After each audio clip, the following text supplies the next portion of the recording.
बच्चों, ज्ञानदीप डीडी उत्तराखंड में आप सभी का स्वागत है। मैं रेखा झा यूपीएस रावली महदूद से आपको विज्ञान पढ़ाने के लिए आई हूँ। बच्चों, अपने टॉपिक को कंटिन्यू करने से पहले हम सभी डेली रूटीन की माइंडफुलनेस की एक्टिविटी करेंगे। तो चलिए हम स्टार्ट करते हैं माइंडफुलनेस की एक्टिविटी। ठीक है, सभी आंखें बंद कीजिए और सांस लेंगे सभी। Breathe in, breathe out, breathe in, breathe out, breathe in, breathe out। आंखें बंद रखेंगे। सभी बच्चे अपनी हथेलियों को आपस में रगड़ेंगे और उन हथेलियों को दोनों आंखों के ऊपर रखेंगे और धीरे धीरे अपनी आंखों को खोलेंगे। आंख खोलने के बाद आप अपने दोनों हाथ नीचे रख सकते हैं। फ्रेशनेस फील कर रहे होंगे सभी बच्चे, अच्छा लग रहा होगा, शांत मन। तो इसीलिए यह क्रिया कराई जाती है कि आपका मन पढ़ाई शुरू करने से पहले सभी दिशाओं से हटकर शांत हो जाए। सांस पर ध्यान केंद्रित करने से हमारा और सब बातों से ध्यान हट जाता है। तो बच्चों, आज का टॉपिक शुरू करने से पहले हम बात करते हैं आज के जो मौसम आजकल बदल रहा है उससे संबंधित कुछ बातें। ठीक है, आप लोगों के मन में बच्चों ये प्रश्न जरूर उठता होगा कि ये दिन और रात कैसे होता है, केवल 24 घंटे का ही क्यों होता है, ये किसी दिन अचानक से बारिश क्यों हो जाती है और बारिश होने के बाद तुरंत किसी दिन धूप भी निकल आती है, कभी नहीं भी निकलती है। और ऐसे ही सर्दी, गर्मी, बरसात, ये सभी ऋतुएं एक निश्चित समय पर ही क्यों बदलती हैं, ऐसा क्यों होता है, ये प्रश्न आपके मन में बार बार उठता होगा। तो हम इन सभी प्रश्नों का उत्तर आज के इस टॉपिक में पा सकते हैं। तो सभी कोशिश करेंगे, इस चैप्टर को बहुत ध्यान से पढ़ेंगे और आपके मन में जितने प्रश्न उठते हैं उन सभी का उत्तर इस टॉपिक में ढूंढने का प्रयास करेंगे। आज का हमारा लेसन है 7 और टॉपिक है weather, climate and adaptation of animals to climate. तो चलिए इस टॉपिक को आगे कंटिन्यू करने के लिए हम बढ़ते हैं स्मार्ट बोर्ड की तरफ। तो चलिए शुरू करते हैं new chapter, weather, climate and adaptations of animal to climate. मौसम, जलवायु और जंतुओं का अनुकूलन। बच्चों, आपको पता है कि जब हम पहाड़ों पर जाते हैं तो हम गर्म कपड़े रखते हैं। इसी तरह जब हम बाहर जाते हैं और आसमान में बादल होते हैं तो हम अम्ब्रेला यानी छाता लेकर निकलते हैं। कभी कोई शादी या फंक्शन की प्लानिंग करनी होती है तो हम पहले मौसम का हाल मतलब वेदर फोरकास्ट यानी न्यूज़पेपर या टीवी पर मौसम की अगले 72 घंटों की जानकारी देखते हैं। और बरसात के मौसम में फंक्शंस यानी समारोह को प्लान नहीं करते। बच्चों, आपने कई बार ये भी देखा होगा कि बारिश की वजह से क्रिकेट मैच भी रोक देने पड़ते हैं। तो बच्चों, ये तो आप समझ ही गए हैं कि वेदर का हमारे जीवन में एक बड़ा स्थान है। इसीलिए मौसम की जानकारी रोज टीवी, रेडियो और न्यूज़पेपर में दी जाती है। चलिए बच्चों, इस चैप्टर में हम वेदर को और पास से समझने की कोशिश करते हैं और देखते हैं क्लाइमेट और adaptations of animals to climate यानी जलवायु और जलवायु के अनुरूप जंतुओं का अनुकूलन। बच्चों, बर्फ में स्कीइंग सिर्फ विंटर स्पोर्ट है। जब सर्दियों में पहाड़ों पर बर्फ गिरती है तो स्कीइंग करने के लिए लोग दूर दूर से वहां जाते हैं। बच्चों, हिंदुस्तान में स्कीइंग 3 जगहों पर होती है, औली, मनाली एंड गुलमर्ग। बच्चों, बर्फीली जगहों पर सर्दियों में बर्फ पड़ने के कारण सभी रास्ते बंद हो जाते हैं और कहीं आना जाना कठिन हो जाता है। इसीलिए कई दिनों का सामान पहले से ही इकट्ठा करके रखना होता है, जैसे जलाने के लिए ईंधन, खाने के लिए राशन, गर्म कपड़े, दवाइयां आदि। बच्चों, सीजन चेंज होने पर हम लोग अपने जीवन में बदलाव लाते हैं। जैसे सर्दियों के आने पर हम गर्म कपड़े निकाल लेते हैं, घर गर्म करने के लिए हीटर या आग की व्यवस्था करते हैं, हमारे स्कूल के टाइम भी बदल जाते हैं। हमारी डाइट यानी खान पान में भी बदलाव आता है। हम गर्म चीजों का सेवन ज्यादा करते हैं, जैसे टी, कॉफी, सूप आदि। हम सूरज निकलने पर घर के काम करते हैं और सूरज ढलने के बाद जल्दी घर आ जाते हैं। इसी प्रकार गर्मियां आने पर भी हम अपने जीवन में बदलाव लाते हैं, जैसे हल्के कपड़े पहनते हैं, घरों को ठंडा रखने के लिए पंखे, कूलर, एसी का इंतजाम करते हैं। हमारे खान पान में भी अंतर आता है, जैसे हम ठंडी चीजों का ज्यादा सेवन करते हैं आदि। बच्चों, वेदर, क्लाइमेट और सीजन यानी मौसम, जलवायु और ऋतु, ये तो आप सबने सुना ही है। जैसे हम बोलते हैं आज मौसम गर्म है, ये बरसात का सीजन है। मुंबई का क्लाइमेट सर्दियों में सुहावना और गर्मियों में गर्म और नमी से भरा होता है। ये लगभग एक जैसे लगने वाले शब्द हैं और हमारे आसपास के वातावरण या वायुमंडल मीन्स एटमॉस्फेयर के बारे में जानकारी देते हैं। चलिए इनको ठीक से समझते हैं और देखते हैं इनमें क्या अंतर है। पहले देखते हैं वेदर, जिसे हम मौसम भी कहते हैं। हम वेदर रिपोर्ट या मौसम की जानकारी रोज न्यूज़पेपर में या टीवी या रेडियो पर सुनते रहते हैं। आजकल तो यह आपके मोबाइल पर भी सरलता से उपलब्ध है। इस जानकारी को मौसम विभाग प्रत्येक शहर में हर दिन इकट्ठा करता है। बच्चों, दरअसल वेदर या मौसम किसी जगह के एटमॉस्फेयर यानी वातावरण की जानकारी देता है। किसी जगह का एटमॉस्फेयर कुछ बातों पर निर्भर करता है, जैसे वहां का temperature, humidity, rainfall, wind speed etcetera. जैसा आप टेबल में देख सकते हैं, किसी दिन का maximum and minimum temperature, maximum and minimum humidity, humidity मतलब हवा में पानी की मात्रा, जिसे हम नमी या आर्द्रता भी कहते हैं। ह्यूमिडिटी को हम परसेंटेज में मापते हैं, मतलब हवा में कितना परसेंट पानी है। ये ज्यादातर 30 से 60 के बीच में होता है। इसी तरह कितनी वर्षा हुई यानी रेनफॉल, इसे mm यानी मिलीमीटर्स में नापते हैं और इसे नापने की मशीन को बोलते हैं रेन गेज मीटर, जिसे आप स्क्रीन पर देख सकते हैं। इसे बारिश में रख देते हैं और 24 घंटे में कितनी मिलीमीटर पानी जमा हुआ ये नाप लेते हैं। किसी स्थान के तापमान, आर्द्रता, बारिश, वायु वेग आदि के संदर्भ में वहां के वातावरण की स्थिति को मौसम कहते हैं। The day-to-day condition of the atmosphere at a place with respect to the temperature, humidity, rainfall, wind speed, etc. is called the weather at that place. बच्चों, temperature, humidity, rainfall, wind speed etcetera को elements of weather बोलते हैं। अब अगर हर दिन की weather report से हम महीने का average temperature, average humidity and average rainfall निकाल लें तो हर महीने की एक वैल्यू हमें मिल जाएगी। बच्चों, एवरेज मतलब औसत। मानो अप्रैल में 15 दिन श्रीनगर में टेम्परेचर 20 डिग्री था और बाकी 15 दिन 18 डिग्री, तो मंथ का एवरेज टेम्परेचर हो जाएगा 19 डिग्री। इसे निकालना आसान है। मान लीजिए हमें श्रीनगर का अप्रैल 2020 का एवरेज रेनफॉल निकालना है, तो हम अप्रैल मंथ का हर दिन की रेनफॉल जोड़ लेंगे और उसे 30 से यानी अप्रैल मंथ में जितने दिन होते हैं उससे डिवाइड कर देंगे, तो हमें अप्रैल 2020 का एवरेज रेनफॉल मिल जाएगा। इसी तरह हम मैक्सिमम एंड मिनिमम टेम्परेचर का भी एवरेज निकाल सकते हैं। ये तो हो गई 2020 की अप्रैल मंथ की एवरेज टेम्परेचर एंड रेनफॉल। इसी तरह से अगर 2019, 2018, 2017 ऐसे करके अगर पिछले 25 साल का हर मंथ का एवरेज निकाल लें तो हमें ये पता लग जाएगा कि किसी जगह का क्लाइमेट कैसा है।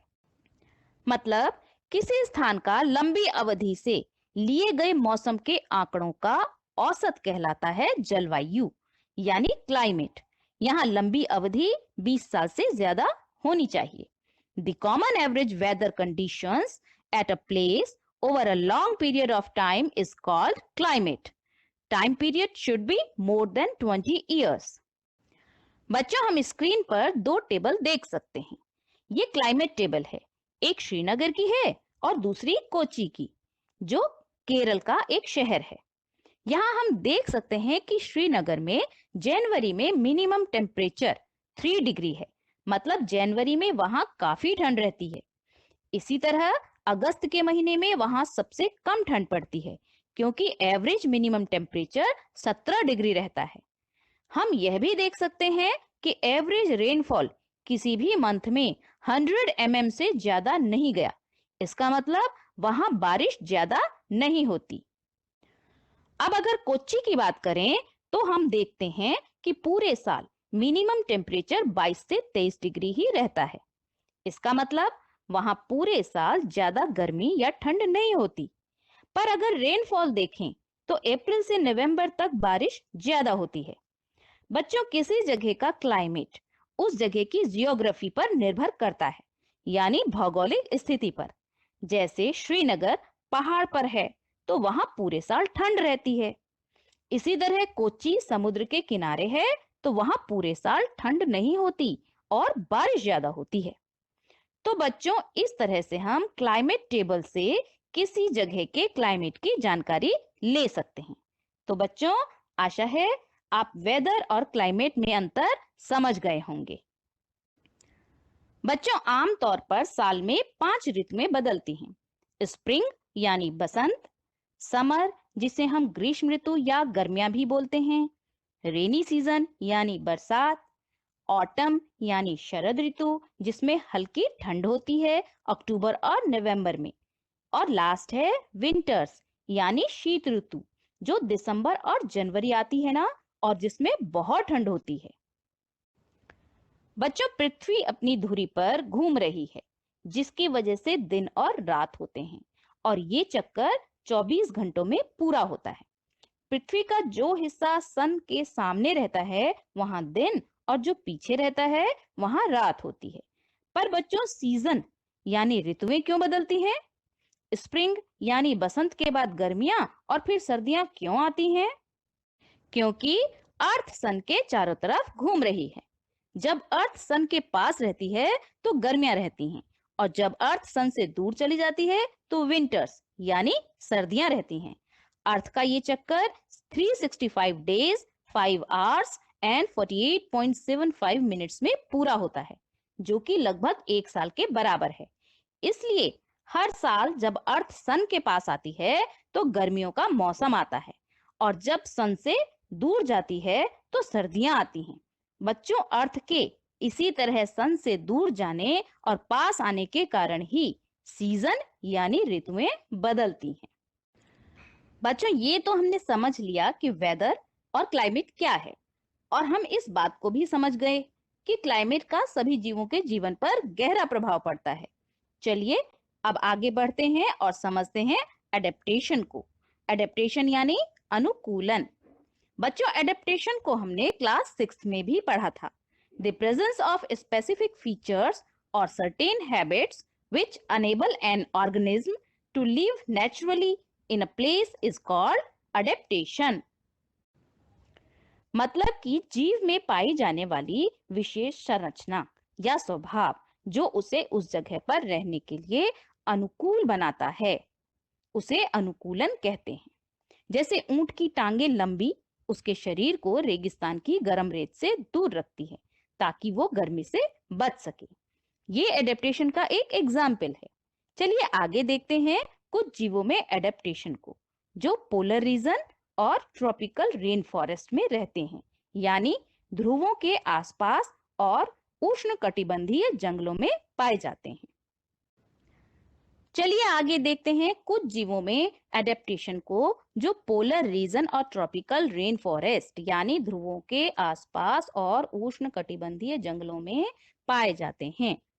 बच्चों, जैसा हम जानते हैं कि पोलर रीजन यानी ध्रुवों पर और उसके आसपास कुछ जगहों पर पूरे साल बर्फ रहती है, और कुछ ऐसे भी इलाके हैं जहां 6 महीनों तक सूर्यास्त नहीं होता, यानी दिन ही रहता है और 6 महीने रात। सर्दियों में टेम्परेचर -37 डिग्री सेल्सियस तक चला जाता है। पोल्स के आसपास की कुछ जगह हैं जैसे Canada, Greenland, Iceland, Norway, Sweden, Finland etcetera. बच्चों, एक्सट्रीम क्लाइमेट यानी चरम जलवायु में ही कुछ जानवर रह पाते हैं, जिसमें से मेन है पेंगुइन एंड पोलर बियर। चलिए ये जानने का प्रयास करते हैं कि how they are adapted to this climate, यानी ये जानवर किस तरह यहाँ की जलवायु के लिए अनुकूलित हैं। Polar bears have white fur so that they are not easily visible. उनके सफेद बाल उन्हें बर्फ में दिखने से बचाते हैं, जिससे दूसरे जानवर उन्हें देख नहीं पाते और वो आसानी से शिकार कर सकते हैं। They have two thick layers of fur. इनमें बालों की 2 लेयर्स होती हैं और जो उन्हें ठंड से बचाते हैं। They have a layer of fat under their skin. उनकी स्किन के नीचे फैट यानी वसा की एक मोटी लेयर होती है, जो उनके शरीर की गर्मी को बाहर नहीं जाने देती, जिससे उनका शरीर गर्म रहता है। ये बहुत धीरे चलते हैं क्योंकि तेज चलने से उनका शरीर ज्यादा गर्म हो जाता है। Their paws are white and large. उनके पंजे बड़े और चौड़े होते हैं, जो उन्हें तैरने और बर्फ पर चलने में मदद करते हैं। Remain under water for long durations. ये पानी के नीचे काफी देर तक रह सकते हैं, जिससे इन्हें पानी में अपना शिकार पकड़ने में मदद मिलती है। They have a strong sense of smell. इनकी सूंघने की शक्ति बहुत तेज होती है, जिससे ये बर्फ के नीचे भी अपना शिकार ढूंढ सकते हैं। पोलर रीजन्स में दूसरा सबसे ज्यादा पाया जाने वाला जानवर है penguin. They are also white and merges well with the white background. ये भी सफेद होते हैं, जिससे उन्हें बर्फ में छुपने में मदद मिलती है। It also has a thick skin and a lot of fat.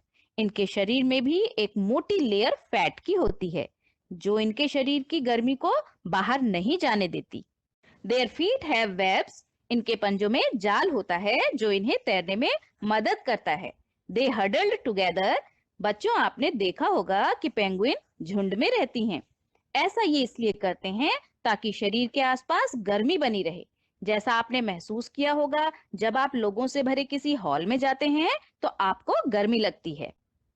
ध्रुवीय क्षेत्र में रहने वाले अन्य जंतुओं में अनेक प्रकार की मछलियां, musk deer, reindeer, fox, seal, whale तथा अन्य कई प्रकार के पक्षी सम्मिलित हैं। जहां मछलियां ठंडे जल में लंबे समय तक रह सकती हैं, वहीं पक्षियों को जीवित रहने के लिए अपने शरीर को गर्म रखना आवश्यक होता है। इसी कारण अनेक प्रकार के पक्षी सर्दियों के आते ही अपेक्षाकृत गर्म स्थानों पर प्रवास के लिए चले जाते हैं। सर्दियां समाप्त हो जाने पर वे पुनः अपने आवास पर वापस लौट आते हैं। शायद आप जानते होंगे कि भारत ऐसे अनेक पक्षियों का प्रवास स्थान है। आपने साइबेरिया क्रेनों के बारे में सुना होगा, जो साइबेरिया से राजस्थान में, भरतपुर और हरियाणा में सुल्तानपुर जैसे स्थानों पर सर्दियों में प्रवास के लिए आते हैं। चलिए अब देखते हैं ट्रॉपिकल रेन फॉरेस्ट यानी उष्णकटिबंधीय वर्षा वन। बच्चों, इन जंगलों में मौसम गर्म होता है और हाई ह्यूमिडिटी होती है। हाई ह्यूमिडिटी मतलब ज्यादा आर्द्रता। यहाँ पूरे साल बारिश होती है और औसत प्रति माह लगभग 90 से 100 सीसी वर्षा रिकॉर्ड की जाती है। ऐसे जंगल ज्यादातर India, Malaysia, Indonesia, Brazil, Kenya, Uganda और नाइजीरिया में मिलते हैं। यहाँ सर्दियों में भी टेम्परेचर 15 डिग्री से अधिक रहता है और गर्मियों में टेम्परेचर 40 डिग्री से ज्यादा ही रहता है। और यहाँ दिन और रात की लंबाई लगभग बराबर रहती है। Because of warm climate and continuous rain, this region supports wide variety of plants and animals. यहाँ कई प्रकार के प्लांट्स और एनिमल्स मिलते हैं, जैसे monkeys, apes, gorillas, tigers, elephants, leopards, lizards, snakes, birds and insects. बच्चों, रेन फॉरेस्ट का क्लाइमेट अनुकूल होने के कारण यहाँ प्लांट्स और एनिमल्स की संख्या बहुत अधिक होती है, जिस कारण भोजन के लिए कंपटीशन भी ज्यादा रहता है। इसलिए ज्यादा जानवर पेड़ों पर रहने के लिए अडेप्टेड होते हैं, जैसे ये लाल पैरों वाला फ्रॉग, जिसके पैर स्टिकी यानी चिपचिपे होते हैं, जो उसे पेड़ों पर चढ़ने में मदद करते हैं। As there is competition for food, some animals are adapted to get food not easily reachable. खाने के लिए प्रतिस्पर्धा ज्यादा होने के कारण कुछ जंतु ऐसे भोजन को पाने के लिए अनुकूलित होते हैं जहां आसानी से नहीं पहुंचा जा सकता। Like the bird toucan has long large beak. बच्चों, जैसे टुकैन पक्षी अपनी बड़ी सी चोंच से उन डालियों से फल तोड़ सकता है जो डालियां इतनी पतली हैं कि उसका भार नहीं संभाल सकती। रेन फॉरेस्ट में पाए जाने वाले अनेक जंतुओं में सुनने की अद्भुत शक्ति, तेज दृष्टि, मोटी त्वचा और ऐसे रंग की त्वचा होती है जो उन्हें आसपास के क्षेत्र में छुपा देती है। इससे उनकी परभक्षियों से रक्षा होती है। उदाहरण के लिए बिलाव परिवार के जंतुओं शेर और चीता में मोटी खाल होती है तथा उनकी सुनने की शक्ति संवेदनशील होती है। हाथी अनेक प्रकार से वर्षा वनों की परिस्थितियों के लिए अनुकूलित हो गए हैं। इसकी सूंड को ध्यान से देखिए, जिसका उपयोग वह नाक के रूप में करता है। लंबी सूंड से इनकी सूंघने की शक्ति बहुत तेज हो जाती है। हाथी द्वारा सूंड का उपयोग भोजन को उठाने के लिए भी किया जाता है। दांतों से हाथी अपनी पसंद के वृक्षों की छाल को आसानी से छील सकते हैं और भोजन के लिए स्पर्धा के बावजूद हाथी आसानी से अपना भोजन जुटाने में समर्थ होता है। हाथी के लंबे बड़े कान बहुत हल्की ध्वनि को भी सुनने में सहायक होते हैं। वर्षा वनों की गर्म और आर्द्र जलवायु में हाथी को ठंडा रखने में भी उसके कान सहायक होते हैं। चलिए, आज हमने जो जो पढ़ा उसे एक बार देख लेते हैं। First, what is whether? मौसम क्या है? Information about atmosphere of a place with respect to temperature, humidity and rainfall is called weather. Second, what is climate? तो हमने जाना कि climate किसे कहते हैं। The common average weather conditions at a place over a long period of time is called climate.